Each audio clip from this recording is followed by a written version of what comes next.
L'État de la Cité du Vatican, le plus petit du monde, a pris officiellement place dans la communauté internationale le 7 juin 1929 dans la foulée des accords de Latran signés le 11 février de la même année entre Pie XI et Benito Mussolini. Le pape est le dernier monarque absolu.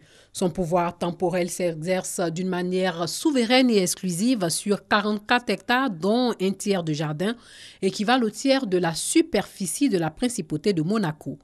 Jusqu'en 1859, son pouvoir s'étendait sur un royaume de 18 000 km² dans l'Italie centrale avec une population de 3 124 688 habitants. En 2014, il compte 921 habitants. C'est l'État le moins peuplé du monde.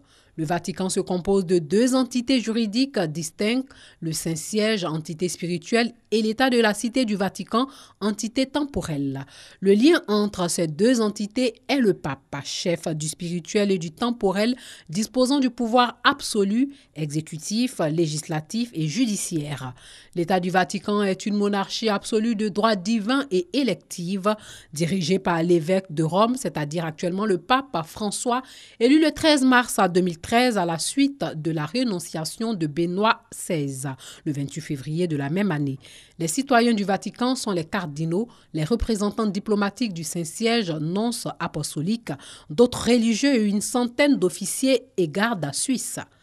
Le Vatican a son quotidien, l'Osservatore Romano, une radio et une télévision, les musées, son armée, la garde suisse, sa gendarmerie, une centaine de personnes, son tribunal, sa poste, son supermarché, sa pharmacie et sa pompe à essence. Les salaires versés aux employés laïcs sont peu élevés mais défiscalisés, tandis que les soins médicaux et de laboratoire sont gratuits au Vatican avec une permanence médicale assurée 24 heures sur 24. Une banque, l'Institut pour les œuvres de religion, est chargée de gérer les biens que lui confient les ordres religieux et d'autres organismes de l'Église. Ces comptes d'exploitation ont été publiés pour la première fois en 1988.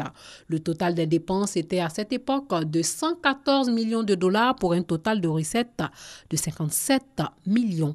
En 2011, selon les derniers chiffres publiés, le budget du Saint-Siège a clos l'année sur un déficit de plus de 14 millions d'euros en raison de la crise financière après l'année 2010 où il avait dégagé un solde positif de 10 millions d'euros, elle-même précédée de 3 années dans le rouge.